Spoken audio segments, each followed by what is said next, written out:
종교개혁자이면서 신학자였던 존 켈빈이라는 사람이 있습니다. 혹시 여러분 이름을 들어보지 않았는지 모르겠습니다.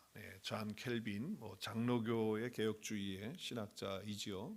물론 감리교회는 또 웨슬리가 있죠. 존 웨슬리가 있는데 아무튼 이 칼빈이라고 하는 사람이 있습니다. 그 칼빈은 아주 성격이 강직한 그런 사람이었어요. 그래서 어떤 불의를 본다든지 또 뭐 잘못된 것이 있으면 바로 잡아야 하고, 그리고 하나님의 말씀 가운데 늘 자기 자신을 점검할 뿐만 아니라 또 그렇게 살기로 마음에 다짐하면서 사는 그런 사람이었습니다. 그러다 보니까 뭐 그런 걸 좋아하는 사람이 있는가 하면 또 그렇지 못한 사람들도 있겠죠. 자, 하루는 이제 말씀을 또 준비하고 하는 과정 속에 이태리로 가려고 하다가 친구가 있는 스위스 제네바에 잠깐 들리게 됩니다. 근데 그 제네바에 있는 친구가 간절히 부탁을 합니다. 칼빈한테. 우리 같이 종교 개혁을 하는데 지금 동참을 해줬으면 좋겠다. 많은 사람들이 있지만 당신이 정말 우리에게 좀 필요한 그런 사람이다. 아주 끈질기게 그렇게 자꾸 권유를 하는 거예요. 근데 사실은 칼빈은 워낙 성격이 강직할 뿐만 아니라 하나님의 말씀을 좀 더 깊이 이해하고 또 그것을 잘 연구해서 이렇게 가르쳐 주기를 원하는 교수, 신학자, 그것을 원했던 거예요. 그래서 리서치도 하고 또 자기의 삶을 더 돌아보면서 그렇게 하려고 하는데 친구가 그렇게 종교개혁에 함께 동참하자고 해서 권유해 제네바에 좀 남게 됐습니다. 그래서 한 3년 정도를 같이 지내면서 종교개혁을 하고 있는데 워낙 성격이 이렇게 강직해서 그런지 몰라도 사람들하고 좀 부딪히는 것들이 있었던 것 같아요. 그래서 시의회에서, 그러니까 제네바의 그 시의회에서 사람들이 회의를 해가지고 이 잔 칼빈을 더 이상 여기 제네바에 있게 해서는 안 되겠다. 그래서 떠나도록 해야 되겠다. 그렇게 불평을 하고 원망을 하면서 그 켈빈을 그 제네바에 있지 못하도록 내쫓았어요. 결정을 그렇게 했기 때문에. 그런데 그때 칼빈이 그 제네바에서 쫓겨나면서 어떤 불평이나 원망이나 그런 걸 하지 않고 그냥 조용히 가게 됩니다.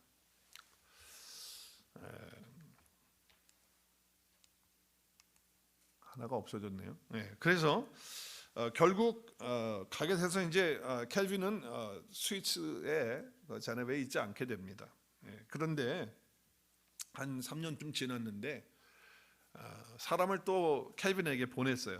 뭐라고 보냈냐면 우리 제네바에서 당신이 정말 필요합니다.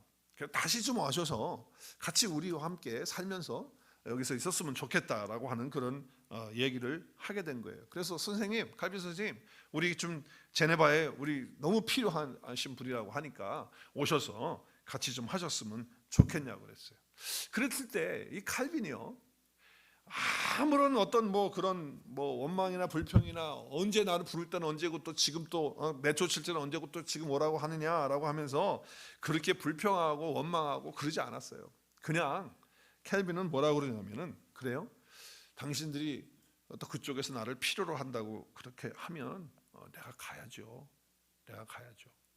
그렇게 켈빈은 가겠다고 이야기를 합니다. 근데 뭐 우리가 보통 알지만은 우리 생각 속에 쫓아낼 때는 언제고 또 오라고 할 때는 언제냐, 그러면서 우리 속에는 정말 그냥 그런 얘기하고 안 갈 수도 있고 갈 수도 있겠지만은 하여튼 그런 갈등이 있을 거예요. 그런데 결국은 칼빈은 아무 소리 하지 않고 내가 필요하다고 하면 제가 가죠 하고 가서 종교개혁의 역사를 함께 그들과 이루게 되는 것을 볼 수가 있습니다. 그래서 하나님의 역사는 바로 그런 사람들을 통해서 하나님께서 하시는 것들을 볼 수가 있어요. 만약에 여러분 같으면 내가 켈빈이다. 그래서 내가 제네바에 있었는데 자기네끼리 회의해가지고 더 이상 여기 있지 마시오 하고 내쫓았어요. 그러고서는 또 있다가 나중에 와서 우리가 당신이 필요하니까 당신 좀 와서 우리를 좀 도와서 같이 할 수 없겠어? 그랬을 때 오늘 일부에서 몇 사람들한테 물어보니까 고개를 자꾸 좌우로 흔들더라고요. 무슨 뜻이죠? 이게 무슨 소리 하냐고 말이지. 내가 상처받은 게 얼마고 내 자존심 상한 게 얼만데 이제 와가지고 그딴 소리 하냐고. 있을 때 잘해야지 말이야. 그러면서 그랬을 것 같아요. 그러면서 고개를 흔드시는 분들이 몇 분 계시더라고. 예, 우리가 그거 쉽지 않아요. 그렇게 간다고 하는 거. 근데 잔 칼빈은 아무 소리 하지 않아요. 무슨 원망 뭐 갈등 내지는 또 뭐 언제 그래 뭐 당신들 나를 상처 주고 그래 그런 소리 없어요. 그냥 가서 하는 거예요. 여러분 오늘 본문에 나오는 이 모세도 보면 상당히 온유한 사람이라고 성경에서 그렇게 지금 말씀하고 있어요. 하나님께서 그렇게 온유하다고 하는 말씀을 주시고 있는 거죠. 그러니까 이 온유한 사람들을 통해서 켈빈을 통해서도 종교 개혁의 역사를 물론 루터와 함께 이루었지만 스븐글리와 함께 이루었지만 그렇지만 하나님의 일은 이렇게 하나님께 온유한 그런 사람들을 통해서 일하시는 것을 볼 수가 있다라고 하는 거예요. 자, 그러면 하나님이 모세를 오늘 어떻게 인정해주고 있습니까? 놀라운 인정을 해주고 있어요. 우리 3절 말씀 다시 한번 킹 제임스 흠정역으로 한번 봐봐요. 시작. 이제 이 사람 모세는 매우 온유하여 그 다음에 지면에 이 땅의 모든 사람들보다 그 온유함이 어떻게 해요? 더 높은 거예요. 모든 사람보다 온유한 그런 사람이라고 하나님이 인정을 했어요. 근데 사실은 모세는요 그렇게 온유한 사람이 아니에요. 자기 동족 구하려고 하다가 애굽 사람을 쳐서 죽이고 모래에다 숨긴 사람이에요. 그러니까 자기 성격이 보통 사람이 아닌 거예요. 원래 태생은 그런지도 모르겠어요. 근데 하나님께서는 온유하다라고 이렇게 얘기를 하고 있어요. 자, 근데 모세가 구스라고 하는 그 이디오피아죠. 그 여인과 결혼을 했어요. 그래서 미리암은 누구냐면 여기 미리암은 누구냐면 모세의 누나예요. 누나, 시스터, 올더 시스터예요. 그리고 아론은 올더 브라더예요. 그렇죠? 형이란 말이에요. 근데 누나하고 형이 왜 이디오피아 사람하고 결혼을 했느냐라고 하면서 비방하고 그렇게 이야기를 하는 것을 볼 수가 있죠. 자, 여기 지금 구스는 우리 옛날 성경엔 구스인데 킹 제임스에서는 이디오피아라고 그렇게 번역을 했어요. 그리고 모세의 아내가 있어요. 원래 이름이 있죠. 근데 여기 이름이 안 나와요. 모세의 아내 이름이 누구죠? 출애굽기에 보면 나오죠. 네, 십보라예요. 십보라라고 하는 여인이 자기 아내거든요. 그런데 오늘 여기 가만히 읽어보면 지금 이 모세의 아내 십보라가 죽어서 재혼을 해가지고서 이디오피아 여인을 얻은 건지 아니면 그냥 원래 십보라가 유대인이 아니었고 그리고 이방 여인이었는데 이디오피아의 여인이었다. 그래서 그걸 결혼한 사람이 그 십보라인데 지금 그거에 대한 얘기를 하는 건지 사실은 정확하게 알기는 조금 어려워요. 알 수가 없어요. 그래서 지금 여기 나오는 이 구스 그러니까 이디오피아 여인이 십보라인지 아닌지는 그래서 뭐 십보라가 죽어가지고 재혼을 한 건지 그건 정확하게 사실 성경에서 분명히 후처라고 이렇게 또 얘기를 하고 있지 않기 때문에 사실은 정확히 모르는 거예요. 제가 옛날에 섬기던 교회에 장로님이 재혼을 이제 교회에서 하게 되는데 또 그것도 우리 참 재밌는 게 그 여자 집사님 남편이 장로님인데 돌아가셨고 또 이쪽은 장로님인데 와이프 권사님이 돌아가셨어요. 근데 같은 교회에서 시간 좀 차이가 있었지만 그런데 이제 그 장로님이 이제 둘이 이쪽은 남편이 이쪽은 아내가 근데 이제 교인들이 부추겨 가지고 서로 이렇게 잘 해가지고선 재혼을 하게 됐어요. 근데 한 6개월쯤 됐나? 이제 그렇게 재혼을 한 거예요. 이제 그 소천한 후에. 그랬더니 교회가 딱 둘로 갈라지더만요. 아니 어떻게 그래도 3년상은 아니더라도 1년은 그래도 좀 크게 해야지 어떻게 6개월 만에 그럴 수가 있느냐 하면서 막 거품 물면서 막 안 좋아하고 막 컴플레인 하는 사람이 있었어요. 그런가 하면 또 한쪽에서는 아니 뭐 6개월이면 어떻고 3개월은 어떠냐 다 천국 가고 다 가셨는데 있는 사람들끼리 좋아서 서로 격려하고 위로하고 같이 잘 살면 좋은 거지 그걸 무슨 6개월 1년 뭐 그런 걸 왜 따지냐 이래가지고 교회가 두 파 갈라져가지고 큰일 날 뻔했어요. 뭐 교회 깨지진 않았는데 아무튼 큰일 날 뻔했어요. 근데 아무튼 어찌됐든지 간에 오늘 여기 모세는 뭐 후처를 얻은 건지 뭐 아닌지는 정확히는 몰라요. 그러나 성경에서 후처를 얻으면 얻었다고 교회 리더, 하나님의 지도자이기 때문에 그렇게 얘기를 해줄 수 있거든요. 근데 얘기를 안 해요. 여러분 아브라함을 보면 아브라함의 부인이 누구예요? 갑자기 얘기하면 제가 지금 이렇게 이상하게 막 질문 던지고 그랬는데 지금 한 일주일 동안 가서 계속 강의하면서 막 질문하면서 이번에 너무너무 은혜롭게 했거든요. 목사님들하고 막 얼마나 질문하고 내가 답하고 막 정말 너무너무 여러분이 기도 정말 많이 해준다는 걸 제가 느끼고 왔는데 아브라함의 부인이 사라예요. 근데 10살 차이 나요. 아브라함이 10살 많은데 사라가 먼저 죽었어요. 그런데 아브라함은 모르겠어요. 그 기간이 6개월이 됐는지 1년이 됐는지 3년이 됐는지 모르겠지만 후처를 얻었단 말이에요. 결혼에 재혼했단 말이에요. 그런데 그 재혼한 여자 이름을 성경은 밝혀요. 누구라고 밝히죠? 그도라라고 밝혀요. 그렇다면 모세도 아마 후처를 얻었으면 그 후처의 이름을 밝히지 않았을까 하는 그런 생각은 해보긴 해봐요. 근데 어찌됐든지 간에 모세의 아내 시보라가 구수 여인이었든 아니면 두 번째 얻은 어인이 구수 여인이었든 그게 중요한 게 아니라 왜 비방을 하냔 말이에요. 왜 컴플레인하고 왜 지금 비방을 하죠? 하는 이유는 뭐냐면 이방인과 결혼했다는 거예요. 자, 유대인이 아닌 사람들 다 이방인이거든요. 그러면은 뭐 이디오피아 사람이 됐든 아니면 뭐 애굽 사람이 됐든 뭐 어디 사람이 됐든지 간에 다 이방인이란 말이에요. 근데 모세 자기가 설교를 했단 말이에요. 광야에서 뭐라고 설교를 했냐? 이방 사람들하고 결혼하지 마라. 설교했어요, 안 했어요? 했어요. 이방인들과 결혼하면 안 된다. 너희 자녀들도 그렇게 하지 말게 해라. 자, 한번 봐요. 신명기 7장. 이 신명기 7장 3장은 모세가 설교하는 거예요. 시작. 또 여러분은 그들이 누구예요? 가나안 땅에 사는 사람들이에요. 그 사람들과 뭐 하지 마요? 결혼하지 말고. 또 여러분의 자녀들도 가나안 사람들, 이방 사람들과 젠타일들과 결혼하지 마십시오. 누가 얘기했다고요? 모세가. 그래놓고 자기는 뭐예요? 이방인이라고. 자, 예를 들어서 내가 재혼을 했다고 쳐요. 제가 재혼을 했다고 치자고. 재혼을 했는데 양 목사가 재혼을 하면서 하나님 안 믿고 예수님도 안 믿는 세상에 속한 사람이에요. 전혀 하나님도 안 믿고 예수님 전혀 몰라. 그런 사람인데 얼굴 이쁘고 몸 날씬하다 그래가지고 재혼을 했어. 그럼 여러분이 어떻게 하실 것 같아? 아니, 설교하실 때는 그렇게 뭐 믿음 있는 여자 뭐 얻어야 된다 그러고 그렇게 설교해 놓고서는 자기가 결혼할 때는 그래? 재혼할 때는 전혀 빛이 나는 세상적인 여자를 얻어? 이런 말도 안 되는 이런 교회 다닐 수가 없어. 이런 게 무슨 목사야? 그러지 않겠어요? 양 목사님이 전도하려고 그러는구나. 그렇게 좋게 보면 또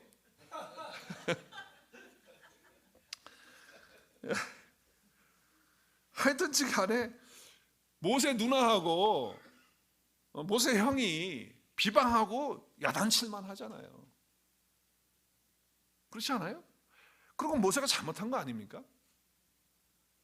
잘 생각해 보세요. 사실 그런 거예요. 그런데 오늘 여기 말씀에 보면 모세가 어떻게 참았는지 또 어떻게 이렇게 한다라고 하는 것은 전혀 나와 있질 않아요. 성경에 보면. 그렇죠? 그런 부분들이 없잖아요. 언급이 안 돼 있잖아요. 그런 부분들이 오늘 말씀에 보면 그냥 어떻게 보면 모세가 자기 형 아론이 또 자기 누나가 다른 사람들이 막 비방을 해도 그래도 식구끼리는 조금 그런 걸 방해하는 것을 커버해주고 또 자기를 좀 감싸주고 그러길 바라지 않겠어요? 자기가 잘못했다 하더라도 그래도 식구는 그러지 말아야지, 형은 그러지 말아야지, 누나는 그런 생각 안 했겠어요? 모세 마음속에 섭섭함이 있었을 거예요. 어떻게 보면 상처받았을지도 몰라요. 다른 사람들은 그렇게 얘기한다 할지라도 아니 우리 식구들은 그러지 말아야지 그러지 않겠어요? 여러분 같으면 어떻겠어요? 형이 그러고 누나가 그런다 그러면 막 다른 사람들은 가만히 있는데 오히려 더 형하고 누나가 그런다 그러면 속상할 것 같아요. 마음에 상처받을 것 같아요.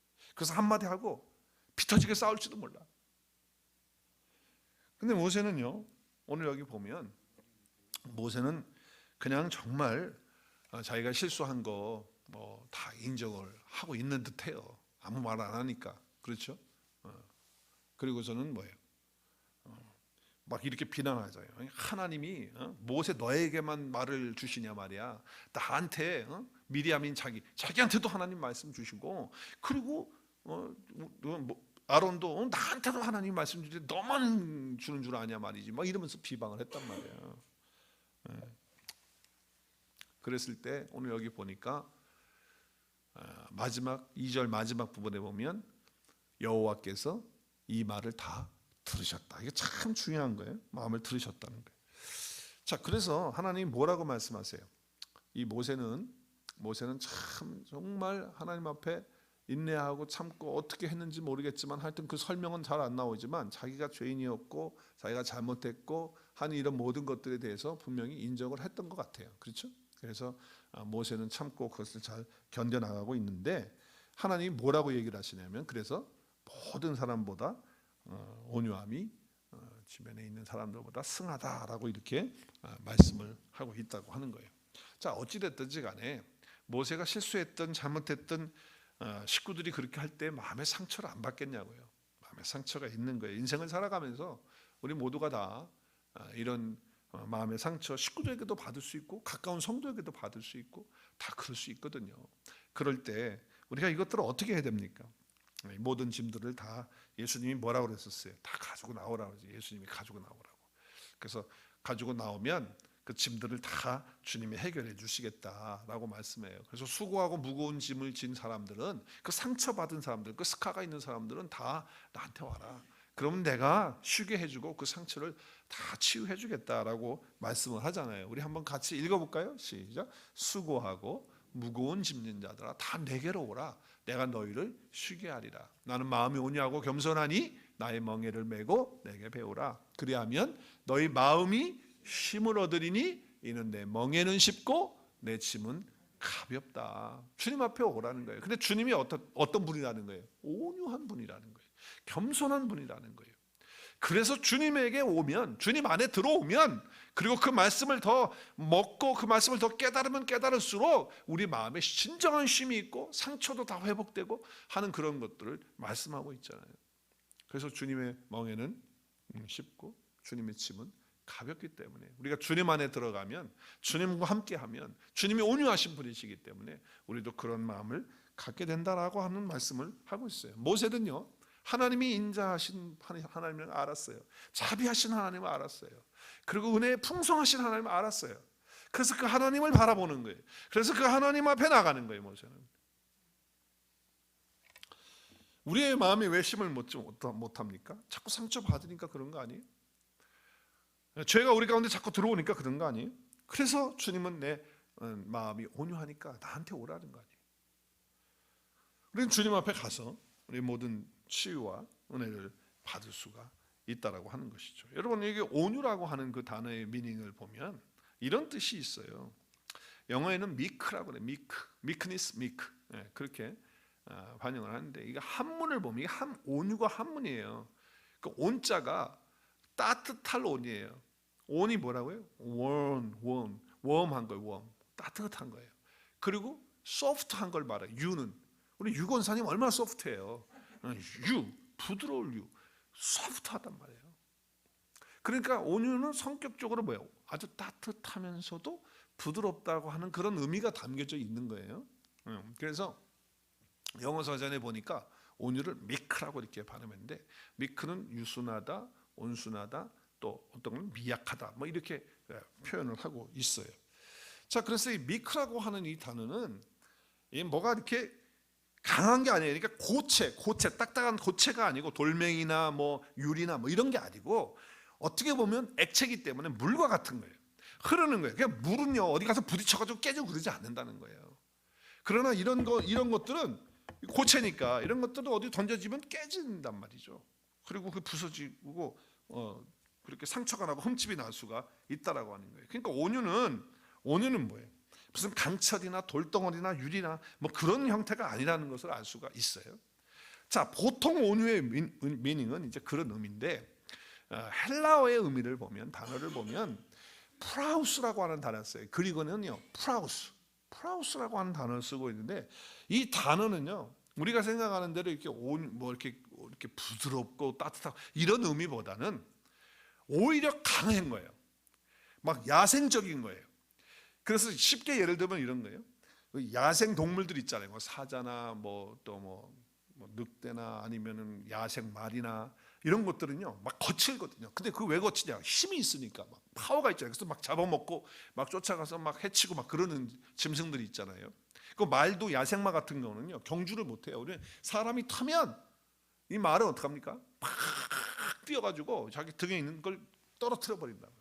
그러니까 야생말을 가지고는 뭘 못해요. 그런데 그것을 길을 들이는 거예요. 사람이 길을 들이는 거예요. 길을 들여서 어떻게 해요? 말 속에 있는 팍 뛰는 야생적인 그거를 없애는 게 아니고 그것이 그대로 있지만 그것을 절제시키고 그것을 컨트롤시키는 그런 상태가 바로 온유라고 하는 그런 뜻이에요. 프라우스라고 하는 단어의 뜻이 그러한 뜻이에요. 그러니까 잘 훈련돼 가지고 주인의 말에 복종하는 거야. 자기가 들이받을 수도 있고 뛰어가지고서 다 엎어버릴 수도 있지만 그 힘은 그대로 있지만 그거를 잘 컨트롤하는 것, 그것을 잘 절제하는 것, 그것이 바로 온유라고 하는 그런 의미를 해요. 어떤 집사님께서 저한테 이런 고백을 한 적이 있어요. 자기도 세상에서는 한가닥 했던 사람이라는 거예요. 무섭더라고요. 한가닥 했다고 그러는데 그래서 자존심도 있고 자기가 막 이렇게 한바탕 했던 그런 세상에서 했던 그런 사람인데 교회에서 일을 하다 보니까 이게 황당한 일을 당한다는 거예요. 그리고 자기가 그런 얘기를 자기가 듣는다는 거예요. 야, 그래서 목사님 제가 한가닥 했던 사람인데 말이죠. 이거 정말 이래도 되는 이런 게 막 올라온다는 거예요. 그런데 자기가 그런 상황이 딱 됐을 때 목사님 제가 그런 상황이 됐을 때요 정말 힘들었습니다. 그러면서 저한테 한마디를 딱 하는데 제가 그게 오래오래 남아있어요. 지금까지도 남아있어요. 그 말, 그분이 하신 말이. 그게 뭐냐면 그거예요.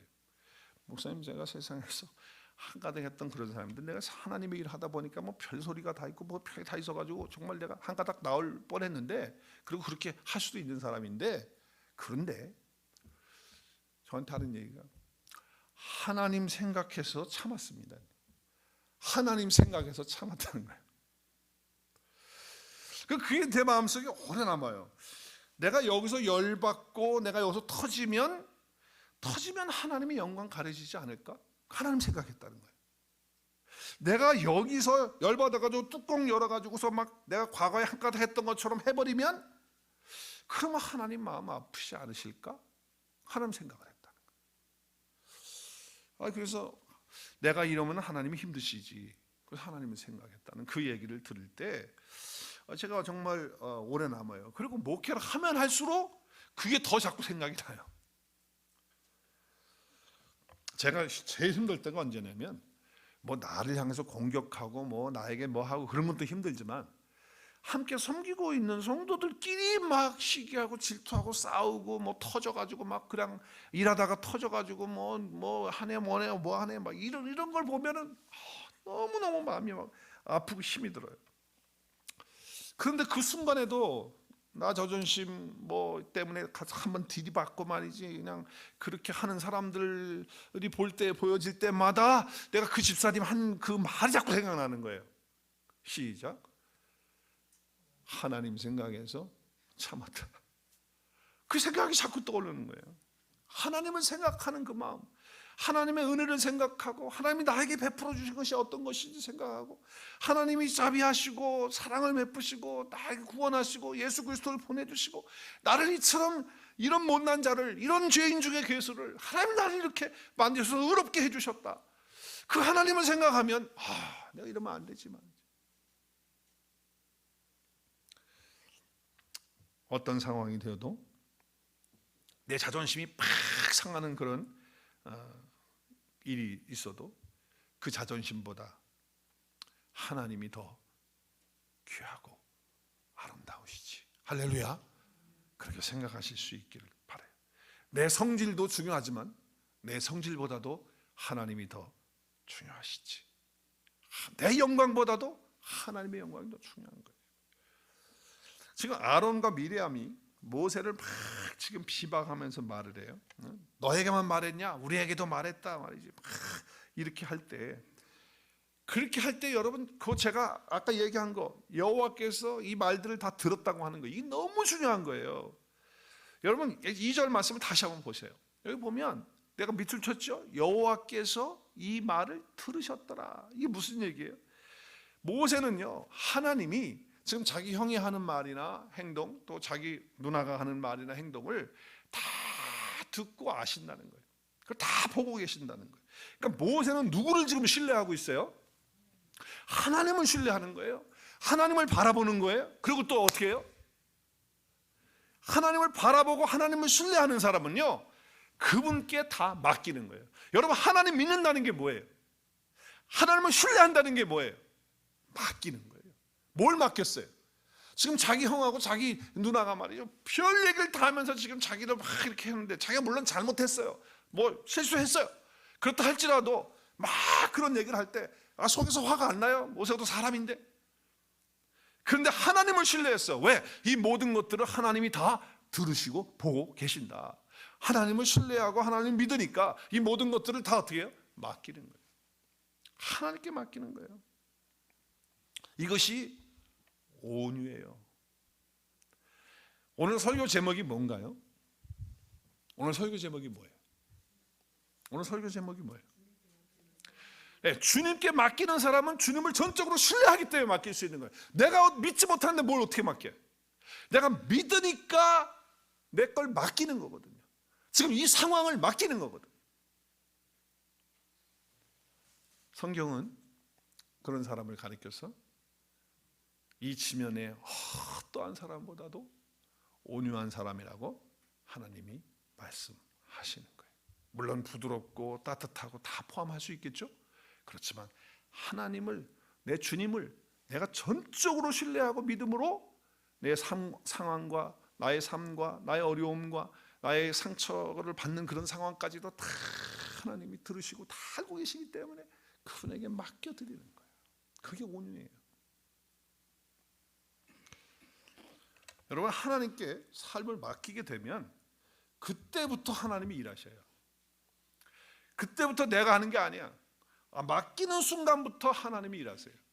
자, 만약에 여러분이 4절 이후로부터 다 읽어야 되는데, 이 4절 이후로부터 보면 만약에 하나님 앞에서 자기가 모든 걸 신뢰하지 못하고 그냥 그렇게 했다고 하면 가정하는 거예요. 그래, 내가 이디오피아 여인을 얻어서 그래 살았다. 그래서 어떻게 했다는 거야? 형들이 살아? 내가 살지? 막 이러고 싸웠다 쳐.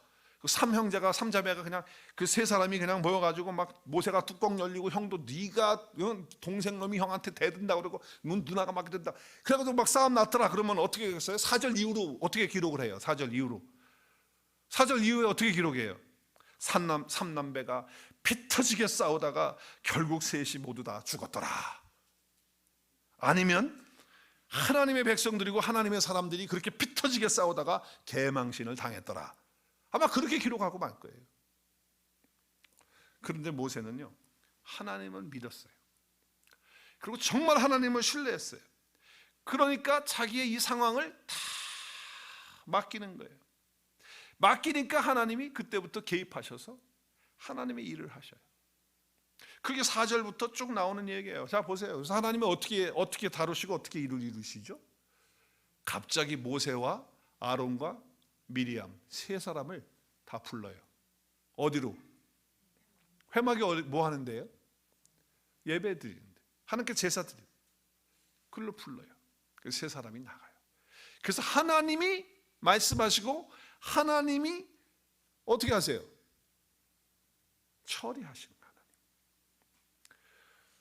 여러분, 온유한 사람이라는 것은 뭐 얌전하고 말이 없고, 물론 뭐 그렇게 해서 사전에서 용어에서 그렇게 나오니까 뭐 그렇게 말할 수 있겠지만, 정말 하나님을 신뢰하는 사람, 모든 상황을 하나님께 다 맡기는 사람이에요. 그런 사람이 온유한 사람이에요. 그러면 그때부터 하나님이 일을 시작하셔서 일을 다 처리하신다라고 하는 것이 오늘 말씀인 거예요. 열불 나가지고 터지는 것이 아니고 하나님께 맡기는 것. 제가 이제 IT 선교 지금 갔다 왔잖아요. 어제 밤 11시에 밤에 집에 도착했는데 원래 그 시간이 아니에요. 일찍 오는 시간인데 오후 6시에는 도착해야 되는데 그렇게 됐는데 제가 너무 은혜롭게 정말 이번에 마쳤어요. 제가 목사님들 53명 오늘 이번에 수료했는데 그 53명들이 목사님이 지난번에 갔던 인원하고 거의 비슷하게 오셨는데 근데 정말 뜨겁게 했어요. 정말 물론 내가 칠판에다 막 써가면서 그려가면서 했기 때문에도 조는 사람도 없었고 다 열심히 하고 막 질문도 하고 정말 뜨거웠어요. 이거 비디오를 촬영 안 하셨더라고. 근데 그 누가 해주질 않아가지고 이것도 틀어줬으면 좀 좋았을 텐데. 아무튼 그래서 너무 뜨겁게 그래서 내가 참 우리 온누리교회 성도님들이 이 선교를 위해서 나를 위해서 이렇게 기도 많이 해주시는구나 하는 것을 느끼고 왔는데 또 태양광 사역도 정말 은혜롭게 정말 꼭 필요한 곳에 그렇게 달고 왔어요. 자, 모든 것 은혜롭게 마치고 이제 돌아오는 날이 토요일인데 아침인데 아침 10시 50분에 그 IT의 두 번째로 큰 도시 우리가 이제 간 데가 거기인데 카프아시앙이라고 하는 도시인데 이제 거기 뭐 공항초라 하죠. 근데 그 공항에서 이제 그 항공기를 타고 출발을 해야 돼요. 왜냐하면 플로리다에서 한번 쓰는데 그때 입국을 하거든요. 입국 절차를 그때 한다고. 그래서 2시간 35분인가가 인터벌 시간이 그 중간에 그 할 수 있는 시간이 있어요. 그래서 이제 텀을 그렇게 주는 비행기를 산 거죠, 우리가. 이제 그래서 비행기를 안에 탔는데 10분이 온 타임이 10분이 지났는데도 뭐 방송에서는 뭐 좀 이따 간다 좀 이따 무슨 문제가 있어서 그런 게 아니고요. 그리고 출발 안 해요. 20분이 지났는데도 출발 안 해요. 30분. 그리고 40분이 돼 가지고서야 40분이 지나고 나서야 이제 비행기가 움직이는 거예요. 그래서 내가 다시 티켓팅을 보니까 아니 이제 이렇게 되면 40분 늦게 가면 잘못하다가는 이거 저 입국 절차하고 뭐 짐 붙이고 다시 하고 이러면 이것도 놓치는 거 같. 그럴 수는 않겠지만 그럴 수도 있겠는데 하는 그런 좀 불안한 감이 있었어요. 그래서 이제 가서 플로리다에 내렸어요. 라운드데일 포트 라운드데일 에어포트에 내려가지고 딱 시간을 보니까 1시간 한 35분 남았어요. 1시간 45분 비행기 타는 시간. 이제 그래서 뭐 되겠다 이제 그 생각을 하고 그 체크도 백이 뭐냐면은 이광희 선교사님께서 그 태양광 설치하는데 툴을 가지고 간 거예요. 그걸 캐리온으로 안 돼 가지고 뭐 크지는 않은데 그걸 그냥 붙인 거예요. 그걸 할 수 없이 붙였는데 이제 찾아가지고서 입국 절차를 밟았는데 지난번에는 그냥 입국 절차 밟으면 바로 그냥 2층에 가서 그거를 주랍오퍼 해버리거든요. 우리 이종현 씨도 아시지만 그냥 가방 그냥 주랍오퍼하고 바로 트랜스퍼 커넥션 플라이 타고 가면 되거든요. 근데 이번에 갔더니 그게 아니야. 또 달라졌어요.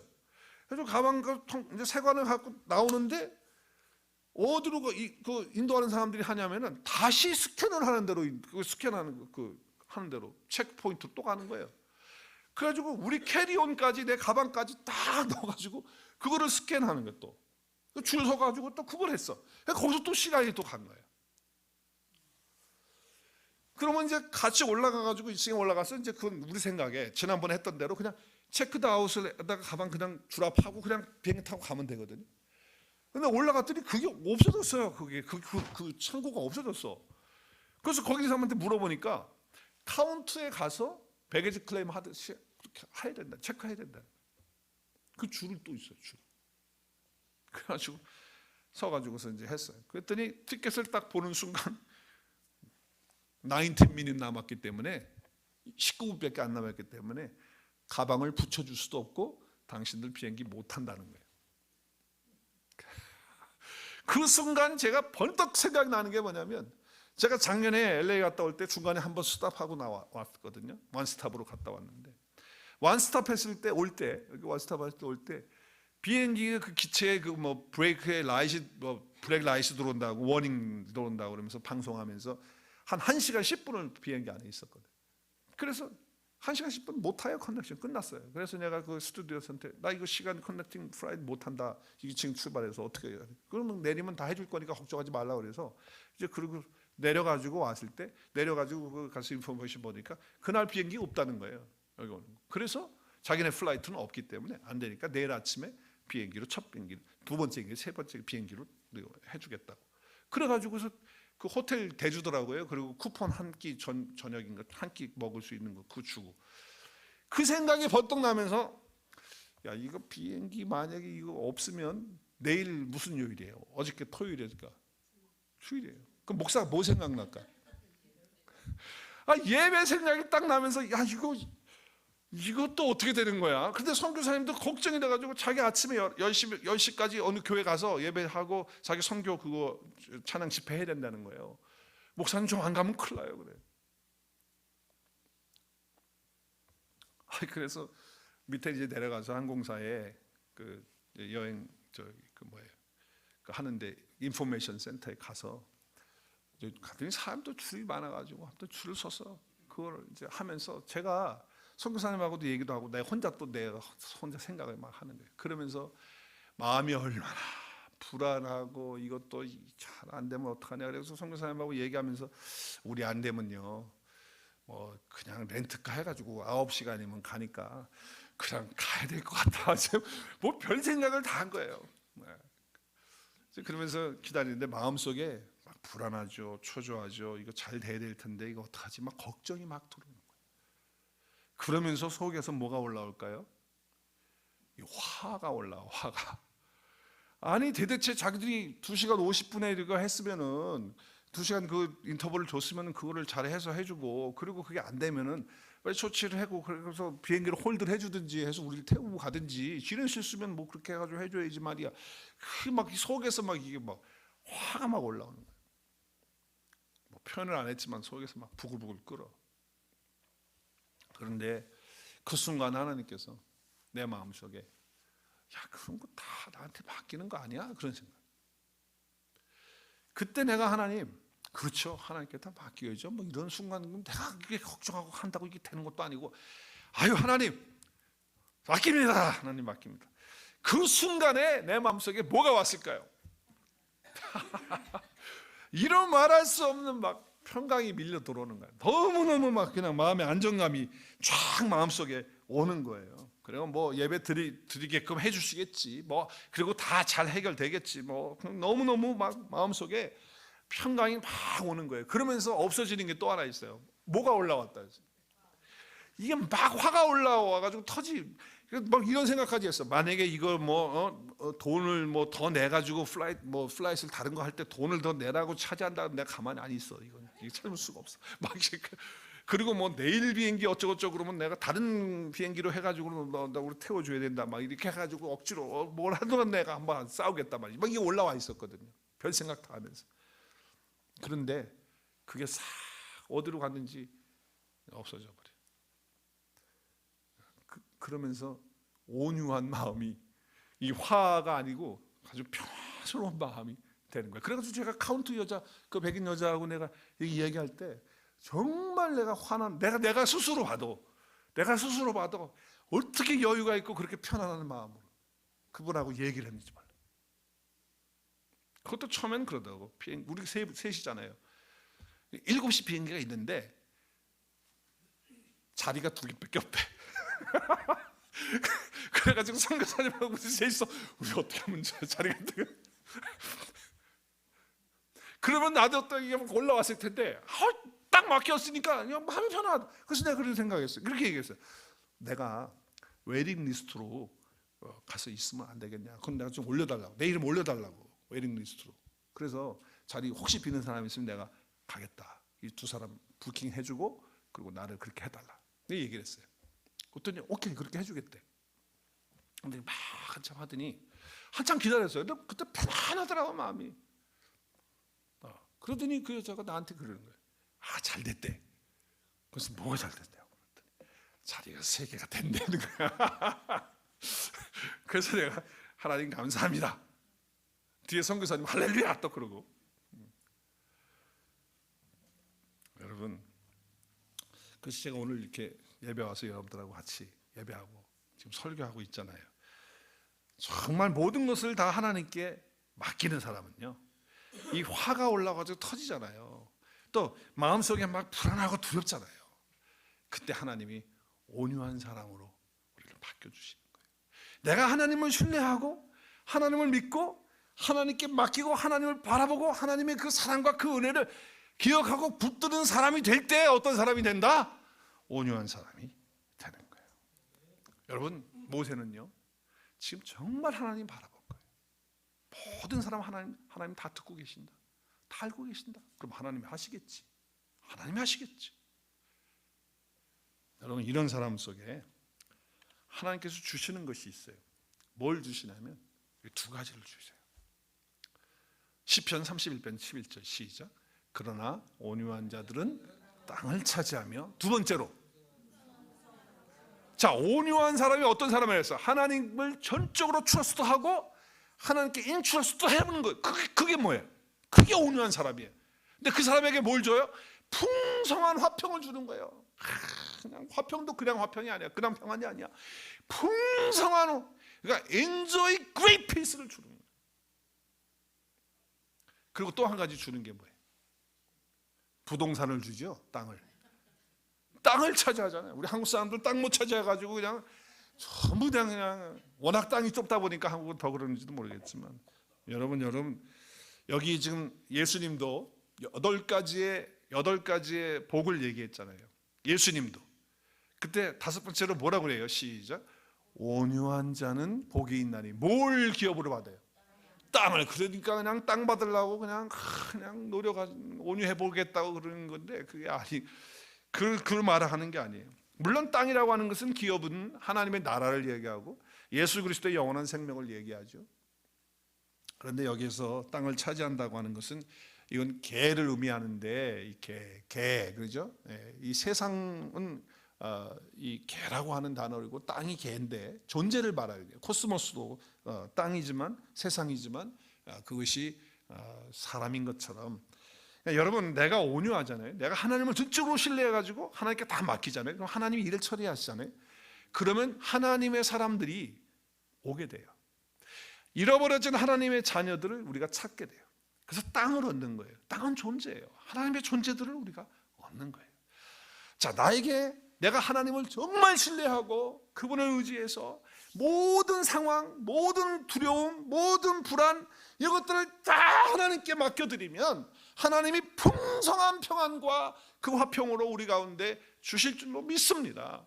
그것을 좀 체험하면서 사십시오. 그리고 두 번째는 뭐냐? 내가 그렇게 하나님을 신뢰하고 하나님께 맡기면 주변에 있는 사람들이 나를 통해서 하나님 앞에 나오게 되는 역사가 있게 될 줄을 믿어요. 우리 온누리 교회는 정말 성도 한 사람 한 사람이 다 모세와 같이 하나님 앞에서 온유한 사람, 하나님을 전적으로 신뢰하고 모든 것을 다 맡기는 사람들이 되어서 우리를 통해서 잃어버려진 하나님의 자녀들, 그 땅들이 다 우리 교회로 찾아 나오는 역사가 있어지기를 주의 이름으로 축복합니다. 그런 은혜가, 오늘 말씀을 생각하시면서 나는 하나님 앞에 얼마나 하나님을 내가 신뢰하고 또 그분께 맡기면서 살고 있는가, 정말 온유한 사람으로 하나님이 그렇게 나를 인정하시는가 하는 것들을 생각하면서, 그리고 내 안에 하나님을 신뢰하고 맡김으로 주어지는 그 풍성한 평안이 나한테 있는가, 그 피스가 나한테 있는가, 그리고 하나님을 정말 신뢰하고 믿기 때문에 나를 통해서 하나님의 기업들, 하나님의 사람들이 나를 통해서 오게 되는 그런 삶이 얼마나 있는가 하는 것들을 돌아보면서, 하나님을 정말 믿고 신뢰하고 모든 상황과 모든 것들을 다 정말 하나님께, 아주 사소한 것들을 다 하나님께 맡기는 삶을 통해서 하나님이 주시는 온유한 사람이라고 하는 엄청난 축복을 또 하나님이 그렇게 인정하시는 그런 사람들이 다 되실 수 있기를 바랍니다. 우리 함께 기도하는 시간 갖습니다.